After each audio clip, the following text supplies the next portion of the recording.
7 Satrio Beningit, pemimpin Indonesia. Ramalan Jayabaya banyak dipercaya masyarakat Jawa.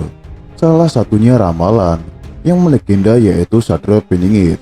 Satrio Beningit disebutkan akan muncul saat negeri ini dalam keadaan kacau balau. Di sisi lain, Prabu Jayabaya meramalkan pemimpin nasional Indonesia mempunyai nama yang berakhiran Noto Nagoro. Noto berarti menata, Nagara berarti negara. Jadi pemimpin Indonesia juga disebutkan sebagai orang yang memiliki kemampuan untuk menata negara. Suku Tata tersebut ditulis dalam huruf Jawa, yaitu Hono Joroko. Ada utusan Toto Sowolo, berbeda pendapat Poto Joyonyo, sama-sama menang Moko Potongo, sama-sama kalah. Terdapat 7 Satrio Beningit, yaitu Satrio Kinunjuro, Murwo Kuncoro, Satrio Mukti Wibowo, Kesandung Kesampar, Satrio Jinumbut Sumla Atur, Satrio Lelono Tonpong Rame, Satrio Beningit Hamong Tuwo, Satrio Buyung Pembukaning Gapuro, Satrio Beningit Sinisian Wahyu. Banyak kalangan mencoba menafsirkan ketujuh Satrio Beningit dengan berbagai versi. Yang pertama, Satrio Kinunjuro, Murwo Kuncoro.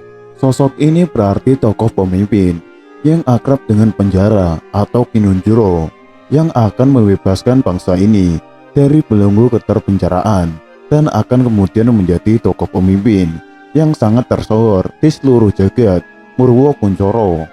Yang kedua, Satrio Mukti Wibowo Kesandung Kesampar. Ini menggambarkan tokoh pemimpin yang memiliki harta dunia, juga berwibawa dan ditakuti, namun akan mengalami suatu keadaan selalu dipersalahkan, serba buruk, dan juga selalu dikaitkan dengan segala keburukan atau kesalahan. Yang ketiga, Satrio Jinumbut Sumla Atur.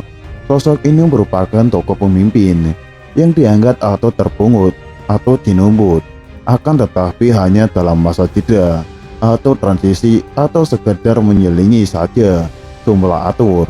Yang keempat, Satrio Lelono Tanpong Rame, tokoh pemimpin yang suka mengembara atau keliling dunia.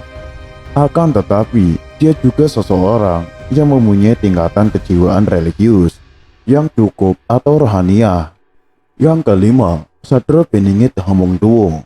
Sosok ini berarti tokoh pemimpin yang muncul membawa karisma keturunan dari moyangnya. Yang keenam, Satrio Buyung Pembukaning Gapuro, tokoh pemimpin yang berpindah tempat dan akan menjadi peletak dasar sebagai pembuka gerbang menuju tercapainya zaman keemasan Pambukaning Gapuro.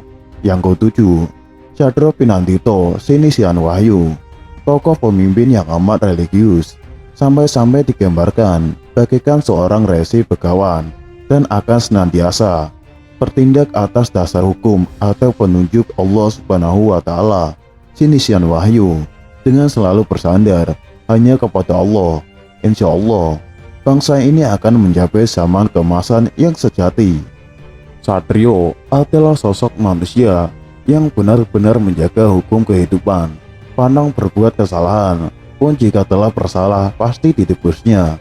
Menjadi seorang satria haruslah bisa menjadi manusia yang bermanfaat bagi alam sekitarnya, tidak memandang apa sukunya, agamanya, adat istiadatnya, hanya mementingkan kebaikan untuk seluruh alam, bisa menjadi padu bagi bumi pertiwi, teladan bagi sesamanya, dan masa persiapan menjalankan tugasnya. Ia mendapatkan pelajaran tentang kebijaksanaan dan hikmah kehidupan. Hidup bagaikan di penjara, disembunyikan oleh waktu, mendapat perintah untuk diam, tidak boleh terlihat menonjol di lingkungan sekitarnya. Ia adalah seorang yang mempunyai kemuliaan dan kewibawaan karena mengalir darah para raja dari berbagai bangsa, warisan dari leluhurnya, keturunan raja dari bangsa Cina, keturunan dari keluarga Nabi Muhammad SAW, dan Ali bin Abi Thalib radhiyallahu anhu, keturunan dari Sriwijaya, keturunan dari Majapahit, dan mempunyai hubungan syarat erat dengan keluarga Pajajaran. Ia dibesarkan di suatu tempat, tanah yang mempunyai sejarah besar Nusantara.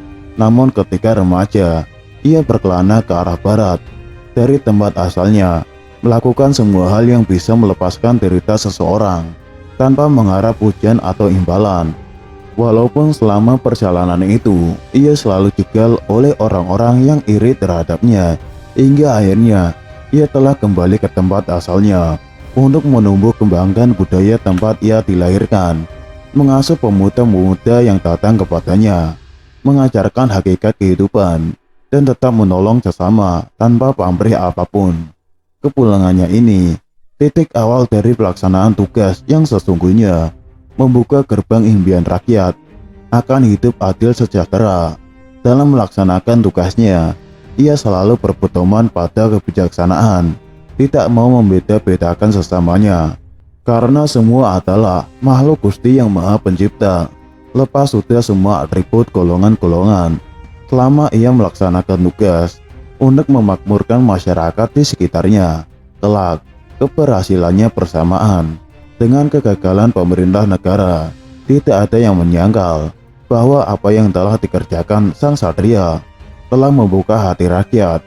Satria yang telah lama dinantikan telah hadir membawa bukti bahwa dia telah berhasil memakmurkan rakyat sekitarnya ketika pemerintah gagal menyelamatkan negara.